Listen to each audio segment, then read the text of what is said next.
Hi everyone, I'm Dhara. Today I'll be speaking about these two algebraic problem, that is group order and group non-membership is in QCMA. Before I start, I would like to say thank you to Atul for the invitation. Yeah, okay. So this is a joint work with François and Harumichi Nishimura. Uh, I'll start with the basic definition of groups. Group is an algebraic object, and formally it is defined as follows. So it is a finite set. Since in this talk we will only consider finite groups, uh, this is a finite set together with a binary operation, say multiplication, which satisfies certain properties. For example, it satisfies closure property where you want for every element x and y from your set, x product y should be in your set. Similarly, it should satisfy associativity property, identity, and inverse. You might have seen a few examples of groups. For example, cyclic group of order n, where the operation is addition modulo n. Then there is this group of symmetric group, set of all bijective functions on a set 1, 2, 3, which is a symmetric group on 1, 2, 3. And you might have studied matrices in your linear algebra class, where you can consider a set of invertible matrices and n by n matrices over field ZP. This also forms a group, which we call general linear group. So there are various ways of representing group to an algorithm as an input. For example, one way you could represent your group by its multiplication table. So this is an explicit way of representing a group. But this representation might not be efficient because, for example, if your group is Sn, symmetric group on n 1 to n, then it has size n factorial. So this will be order n square, where n is the order. There are other ways of representing groups, like permutation group representation, where your group is given by a generating set. Now this generating set is quite small as compared to the order of the group. So it is log mod g. And each of the generators you have given are permutations from Sn. So this is, it seems efficient as compared to the Cayley table representation. Then similarly, instead of permutation, you can also work with matrices. So now your generating set your generating set is a matrices. Each mi belongs, each mi is a d by d matrices over fq. So this we denote it as a matrix group representation. And there is one more general way of representing group, which we call black box group representation. I will define this representation in the next slide, but before that, let me mention the following, that why should we care about group representation? Because depending on which representation you are using, a computational problem can be extremely easy or very challenging. So that's why it is we should fix the representation before we work on group theoretic problems, computational problems. Okay, so as I said, this black box group representation is one of the general way of representing finite groups. So in this representation also, we have given a group G by a generating set, G1 to GT. But now these generators are binary strings of length log mod G. So in the previous slide, if you recall, here we have permutations and matrices, but now in the more general setting, we are representing each generator by a binary string of length log mod G. And as I said before, this T, you can make it as small as log mod G. So this T is at most log mod G, and each GI has a binary string representation of length log mod G. And you have also given two oracles, which is available at unit cost. First oracle we call multiplication oracle, which if you give any string representing G and G prime, it will compute its product. And then we have inverse oracle, where given any element G, string representing G, it will compute its inverse. Okay, And in the quantum setting, the setting is almost same, but instead of this classical oracle, we will have quantum circuit, and you can feed quantum superposition of two elements, and it will compute the product or the inverse in the first register. And in the quantum setting, we have one more assumption in the representation, that we assume each element is encoded by a unique binary string. And this is something which is there in all the prior work on group theoretic problems. Even Shor's algorithm will not work if you do not have this assumption. So that is how we are representing our group. And if you see, as I said, T can be at most log. Sorry. So just a quick small question. I'm sorry to interrupt. So here, when we talk about oracles, are we thinking in the sense that you have, say, x comma 0 and you apply the oracle in it? Oh, sorry, not x comma 0. Say you have g comma 0 and it gives you g comma g inverse, or is it in place in the sense that you give it g and it directly computes g inverse? So Did you see what I'm asking? Oh. So you can give g and h. So it will compute, sorry, I should say it computes product and inverse in the second register. So it will compute, so it will keep G as it is, and in the second register, it will compute G inverse H. Got it. Because the other case can be quite powerful, right? Yeah. Sorry, it was, thank you. Thanks for asking that, yeah. Okay. So before we go into the further results, I will also define quantum complexity classes that we will use. So NP stands for, we informally can think of it as a class of problems where the prover gives you a certificate, and the prover is classical, but the verifier is again classical, and should run in classical polynomial time. So there is a quantum analog of NP, which we know as quantum Merlin-Arthur protocols, where the prover is quantum, and again the verifier is also quantum. But we can restrict ourselves to the smaller class, smaller subclass of QMA, which we call quantum classical Merlin-Arthur, QCMA, where the prover is classical, but the verifier is still powerful. So the verifier is quantum. And you can think of the relations between this class as from this figure. And one of the central open question in quantum complexity theory is that can we have a separation between QMA and QCMA?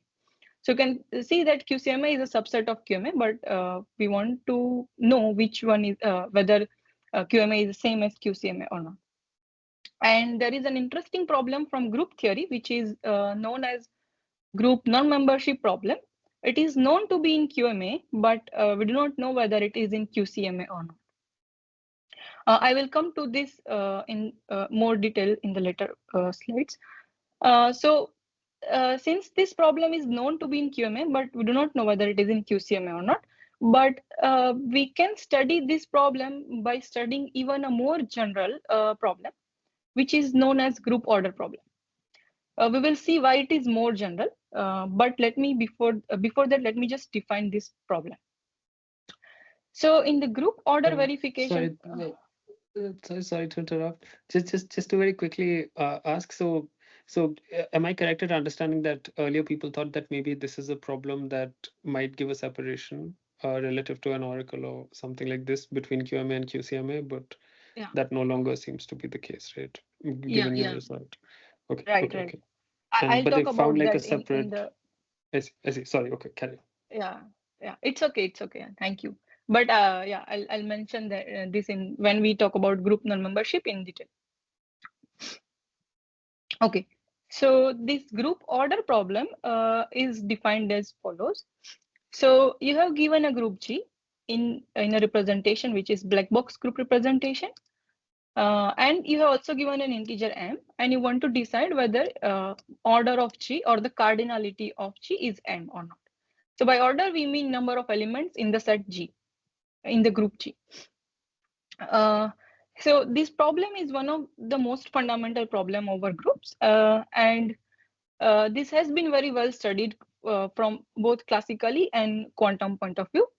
So classically, we do have some results which says that even for cyclic group, you required exponential time to compute order of a group. And the best upper bound we can have is AM. So this problem belongs to the class AM. And from quantum point of view, we do have some efficient algorithms. So we know that there are many classes of groups for which we have quantum polynomial time algorithm that computes order of a group. And these classes include cyclic groups. Cyclic groups, you can think of it as the most structured and easy to work with, such groups which are most well structured. Then we also know quantum polynomial time algorithm for abelian groups, and abelian groups, you can think of that as a product of cyclic groups. And we do have quantum polynomial time algorithm for solvable groups. Again, solvable groups, you can think of these groups as they are not far from being abelian. So you know a lot of structure about solvable groups. But for arbitrary groups, this question was still open, that can we compute the order of G, or whether the group order verification problem is in QMA or not. This is a question posed by Watrous in his 2001 paper. And our first result shows that it is not just in QMA, but group order verification problem is in QCMA. So now we will see consequences of this result to group non-membership problem. So first, let us see how this group non-membership problem defined. And for that, let us define group membership problem. So you have given a group G as a black box representation again, and you have given a subgroup of G, and also an element G in a larger group. And you want to decide whether this element, which is from the larger group, you want to know whether it is in a smaller group or not. And similarly, in the group non-membership problem, you want to decide whether G is not in H. So group membership problem is known to be in NP since 1984. But group non-membership problem, Aronson and Kuperberg, they conjectured that this problem is in QCMA. It was a conjecture. And the reason why they conjectured this is follows. They have the following result, that group non-membership problem is in QCMA under some group theoretic assumption. So if you have this, if you assume that these assumptions are true, you can show that this group non-membership problem is in QCMA. So now, what kind of assumptions were these? Okay, no, it's fine. Thanks. I can talk about it now, but it's better if we just later. Sorry. Okay. Yeah, when I show you the algorithm, so the protocol, it will be clear. So I'll mention it at that time. Yeah, thank you. So our second result, in our second result we show that group non-membership problem is in QCMA. Okay, I forgot to mention here that Atul already mentioned. So if the conjecture above is false, then group non-membership could be a problem which could separate QMA from QCMA. But we showed that group non-membership is not a good candidate that can separate QMA from QCMA by showing that this is in QCMA. And this result is an easy consequences of the first result by the following reduction. So suppose that you have an algorithm for group order problem, then you can use the following non-deterministic reduction, that you have a way to check membership as follows. If you want to check whether your element is in a smaller group or not, you can this can be true if and only if you consider a group generated by H and the new element G, it has same order as H. So once you have QCMA protocol for the group order problem, you can solve group non-membership problem using this easy reduction. And this reduction is non-deterministic because we need prover to guess the order of H, G and H. But yeah, we have an access to prover. So in our case, it is fine. Okay, so since we have this reduction, the only thing we have to show is group order verification problem is in QCMA. So in this problem, we have given a group G, an integer m, and we want to decide whether G is m or not. So we can split this into two sub-problems. First, we call it as a group order divisor verification, where we want to check whether m divides mod G or not. And in the multiple verification problem, we want to decide whether mod G divides m. And we will solve these two sub-problems. We will show that these two sub-problem is in QCMA. Okay, so the first sub-problem, it is very easy to see why it is in QCMA. Group order divisor verification, where you want to check whether m divides mod G. Okay, so what you can do, we first factorize m into prime powers. So we have a prime power decomposition of m, and we can use the following claim, which says that m divides your group order if and only if your group G has subgroup hi of order pi to the power ai for each I. This follows from a fact from group theory. So if we use this claim, the only thing we have to check is the latter part, that for each I, if we can find subgroups hi of order pi to the power ai, then we can convince ourselves that m divides mod G. And we don't need to find such subgroup because we have prover. So we can ask prover to give us a set of generators for each hi, each subgroup hi. Now we are again using a fact from group theory, which says that any group whose order is prime power, they are solvable groups. And so once prover send us generating set for each hi, we will, and since the hi has order pi to the power ai, they are solvable. So we can use Water's algorithm to first verify that hi is solvable or not, and once we verify it is solvable, to compute its order. So Water's algorithm for solvable groups to compute order, that is in BQB. So that is the QCMA protocol, where in the verification we are using this quantum algorithm, quantum polynomial time algorithm. Any questions? So sorry. So hi being sorry, I kind of missed one step. So hi being solvable, is it guaranteed? No. So prover will give you a generating set of hi.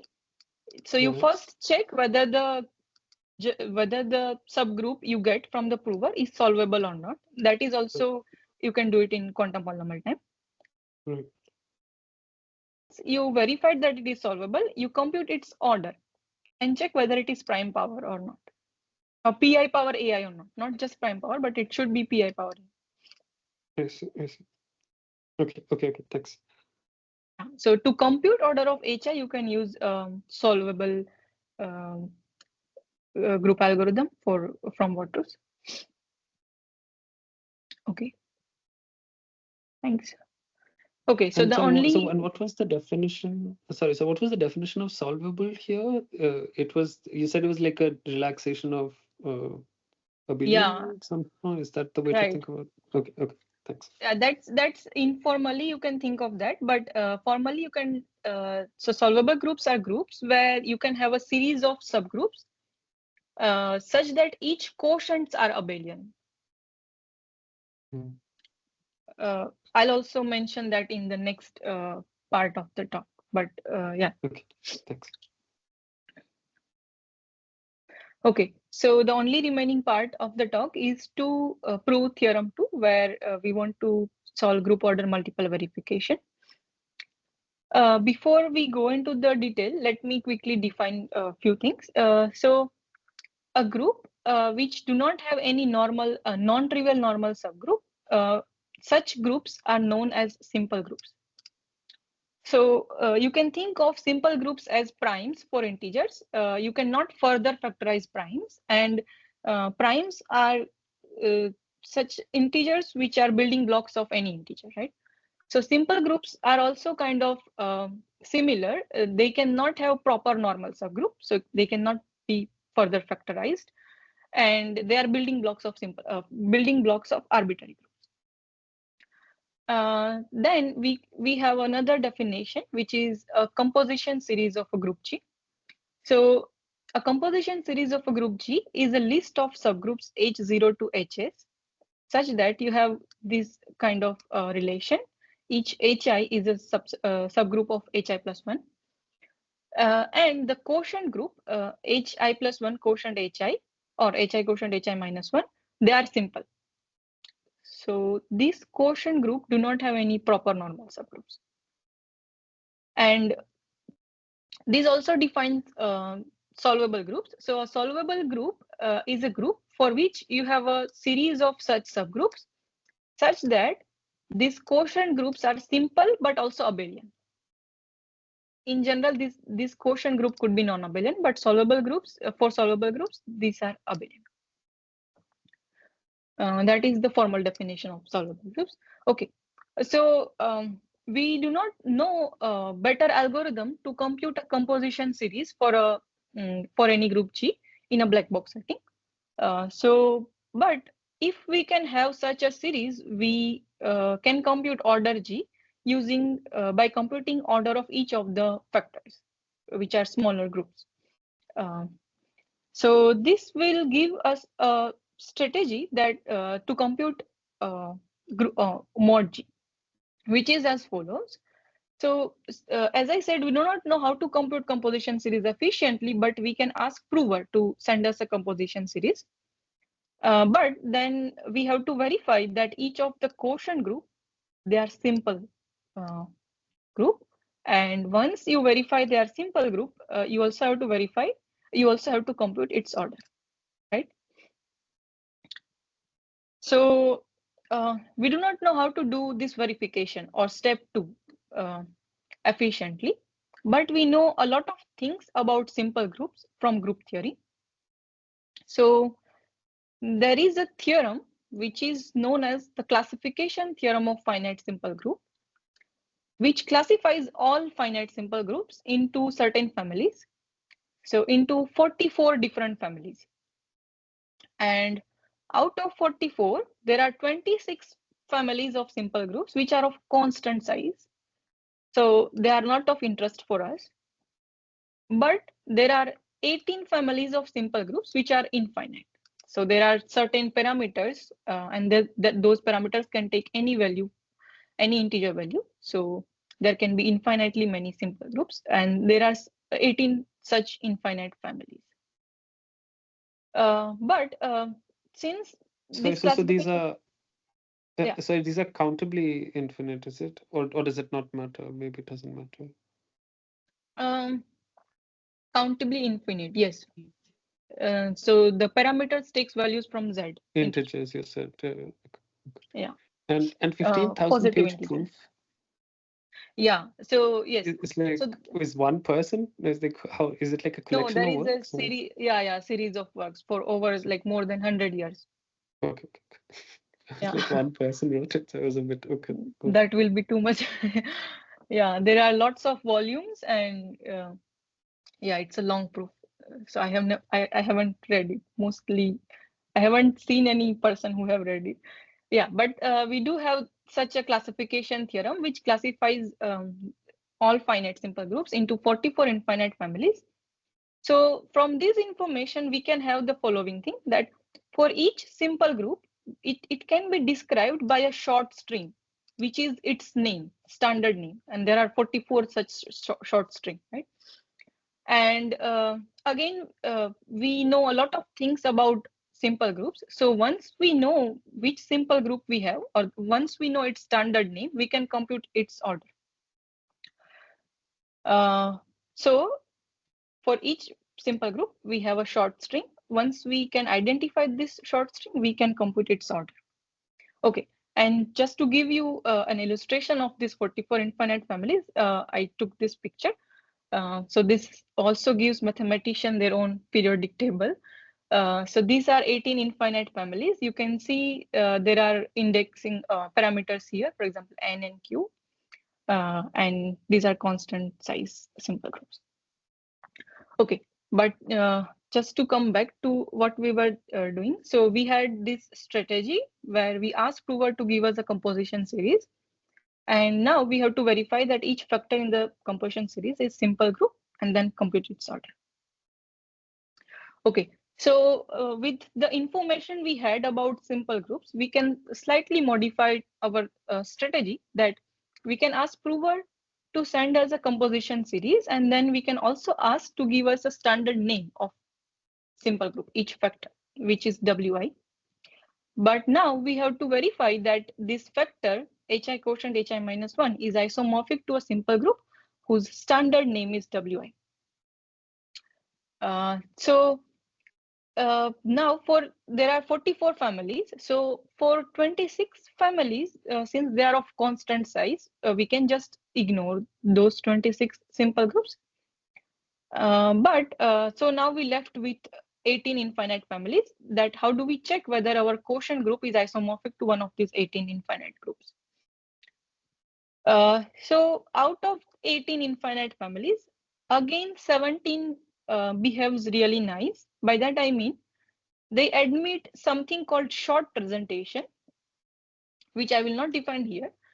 But for all 17 infinite families, you can use a short presentation to verify whether the factor group is isomorphic to a simple group or not.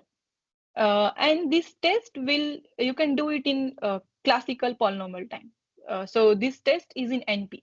So your prover will give you short presentation and then check whether the quotient group is isomorphic to one of the 17 infinite families.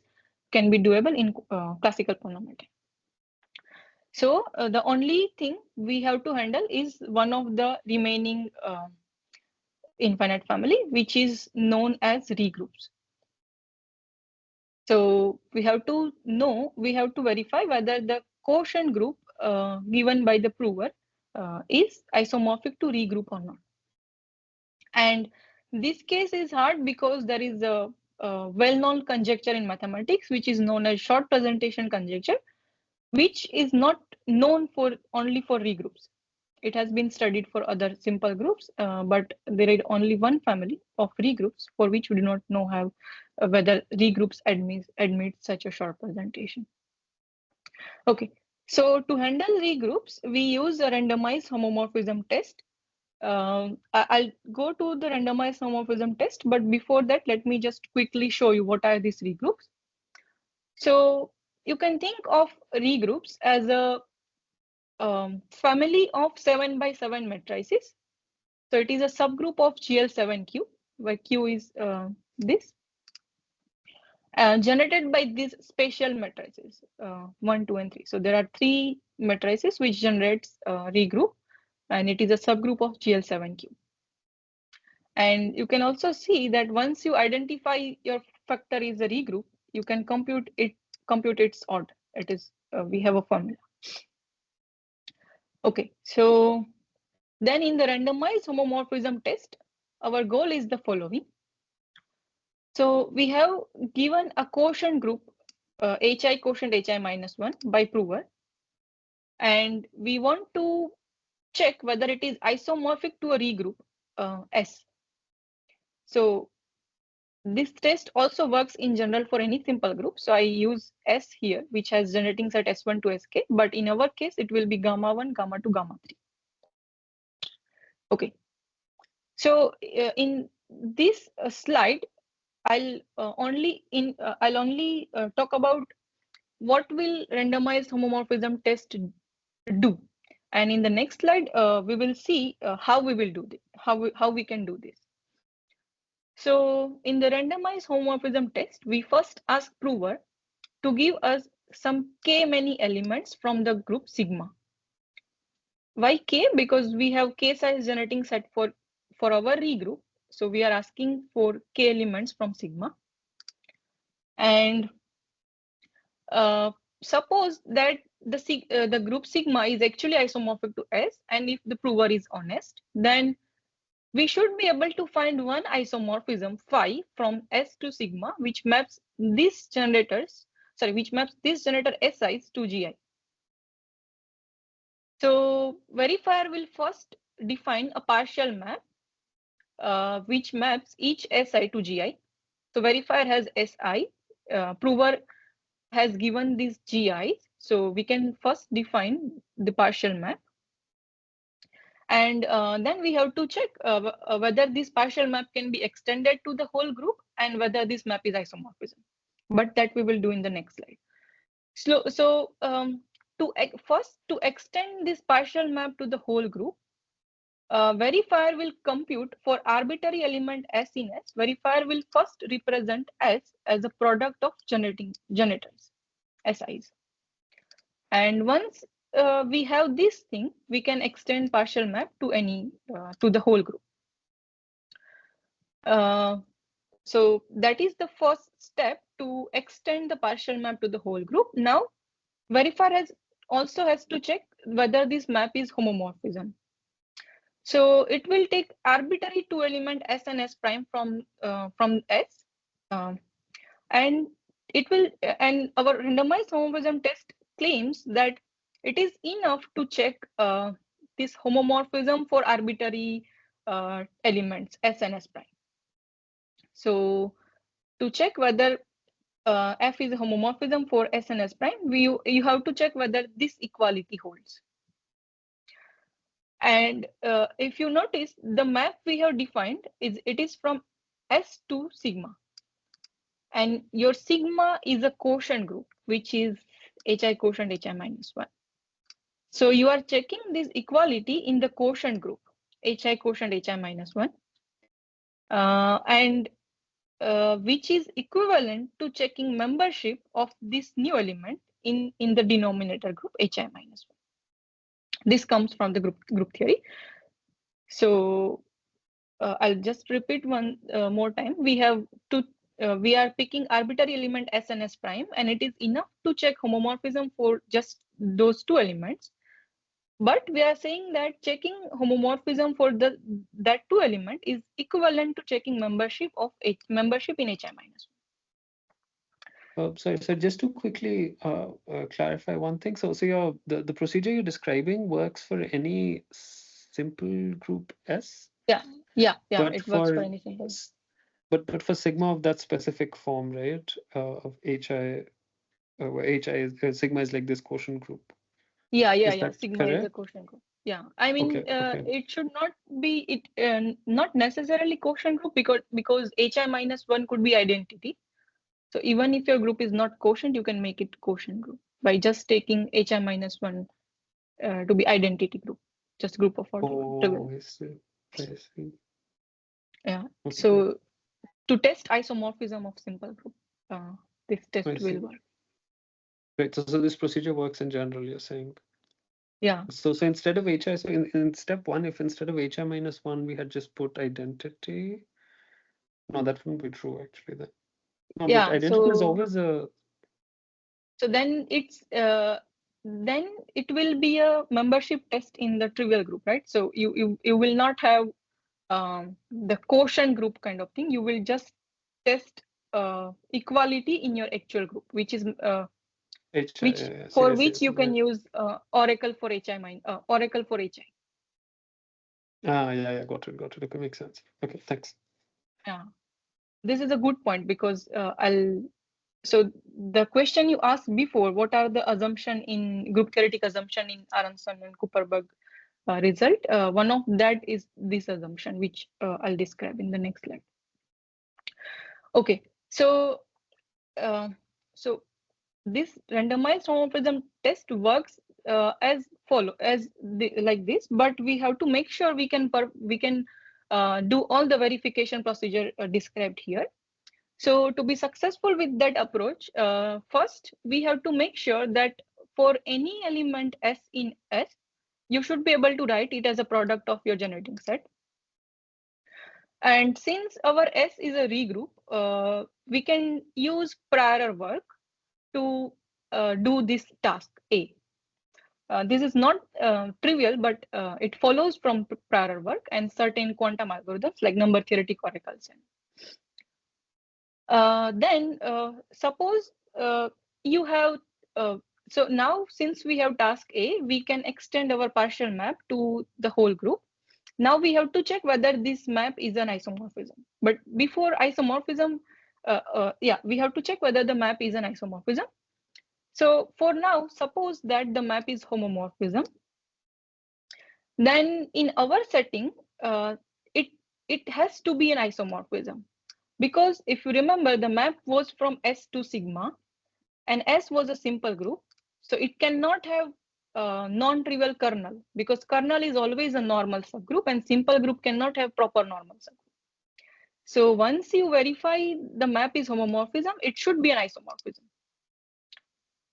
And these are the two tasks which were, two assumptions which were, okay, let me just quickly define task C and I will mention that. So once you have A and task B, the only thing you have to verify is that the map you are extending is a homomorphism. But as we saw before, that the homomorphism condition is now reduces to membership in HI -1.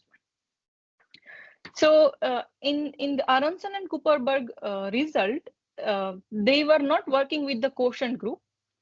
So this task C was easier for them because there were no quotient group. So they only have to check equality in the actual group. And as I said, checking equality, you can use the oracle. But this task A and B were not easier for them because for general groups, you have to find what will be the kernel of that map F, and kernel is a normal subgroup. So the assumption that they were working with is that you know a solution for the normal hidden subgroup problem to find the normal subgroup. But those problems were easier in our case, but the price we have to pay is task C, which were easier for them, but now difficult for us. Why it is difficult? Because we do not have membership test, efficient membership test in the for arbitrary group HI -1. So this seems difficult, but we do have membership test in a solvable group, which is quantum polynomial time. So is there any question from this slide? Well, that's good. So HI -1s was solvable for us here. I forget because like you had this entire hierarchy. Yeah, it's too much. Yeah, so it's not solvable for us. That's the problem. So if it is solvable, okay. we can use quantum polynomial time algorithm for solvable group, but it is arbitrary group, so we cannot do that. So that's why task C is difficult for now. Okay. Which I'll tell in the next slide. How do we do that? Which is the last slide of the talk also. Yeah, so what we did is that we reduces this membership test in arbitrary group HI -1 to membership test in solvable group. And to do that, we use the seminal work of Babai and Bills, which is known as Babai-Bills filtration algorithm. We actually modified their algorithm. So what it says is that for any group G, Babai and Bills proved that you can find a solvable subgroup H0, and you can have certain spatial 2s many elements from G, such that if you define HI like this, it's a group generated by H0, beta 1, gamma 1, and beta I, gamma I. Then you can have a series of subgroups starting from identity, then H0, which is a solvable group. Then you have these HIs, and there is a spatial subgroup, which we will not define now. And then you have G. So you can have such a series, and it also satisfies a few more property, which says that this first quotient is a subgroup of symmetry group on S element. And this S is not large, it is log mod G. So it's a symmetric group. So this group is now a permutation group on 1 to S many elements. So it is a smaller group. And you can use all the library of permutation group to handle this quotient. Sorry, so what was S? How many elements do I need? Did you kind of miss that part? How do we figure what S is? Does it work for all S, this procedure? S, you can think of it as it is bounded by log mod G. But what is this quantity? Like, is it like we need some number of elements in G to be able to have this? Yeah, you're saying that there exists some S such that this is true, right? And you're saying that there is a bound yeah, on S. That is what you're saying. But there's no further understanding of how to think about S beyond that. Is that? I mean, G will have log mod, like S is log mod G, so we can definitely have log mod G many elements in G, right?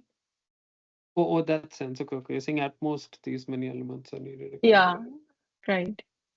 So that bound is not difficult to see because this is a series of subgroups, and each time you are decreasing by at least 2, because these HS should divide the order of the previous group. So you are always decreasing by 2 the order. At least. So you cannot have larger than log mod G many subgroups. Thank you. Yeah, my group theory is really, I haven't thought about this in a long time. Sorry for all the dumb questions. No, it was not dumb. Yeah, thanks for asking that. Yeah, thank you. Right. So this series is a special series, and the first group is really small. Then the second group, which is this Peakle quotient HS, is a solvable group, which is again good for us. And then all the further factors, HI quotient, HI minus 1, they are simple. So that is what Babai and Bill's algorithm says. But we proved the following. We improved their algorithm by showing that this quotient is not just solvable, not just simple, but you can think of them, you can show an isomorphism from this quotient to this new group, which is H0 beta I gamma I quotient H0. So now you remember we wanted to test homomorphism in the quotient group, which reduces to membership test in this denominator group HI minus 1. But instead we can use this isomorphism and check membership test in H0. And as I said, H0 is a solvable group, so we can use Water's algorithm, quantum polynomial algorithm. So this will give you the following, that to compute mod G, we can use this equality. But now, since each quotient HI minus 1 is isomorphic to this quotient, we compute order of these new quotients, and we will have information about mod G. So I have a small dumb question. So the theorem says that there exists a solvable group H0, but is it easy to compute given the group itself? No, it is not easy to compute. That's why I have skipped a lot of technical details from this QC, like this part. So we will ask prover to give us all these subgroups. So prover will give you H0, and it will also give you this 2s many elements. But then it is difficult because you have to verify a lot of things. But first, for example, you have to verify the series of subgroups is compatible, like HI is a subgroup of HI plus 1, then HS is a subgroup of Peakle, all those steps. And once you do that, you have to verify all these things, right? Yeah, so there are lots of verification thing. It's a long protocol. So, but the idea is like this. Thanks. Yeah. Okay, so then using this modified Babai-Bill's filtration, we can have a QCMA protocol for the group order multiple verification. I'll conclude the talk by just stating the theorem that we have seen, that we studied group order verification problem and group non-membership verification problem. And we show that both of them are in QCMA. And these two results also has consequences to other group theoretic problems. These are just reductions known in the prior work. So all these problem, it was known that it is reduces to either group order, group non-membership. And so we will have prior quantum upper bound for all these problems using their reduction. Yeah, thank you. Any questions?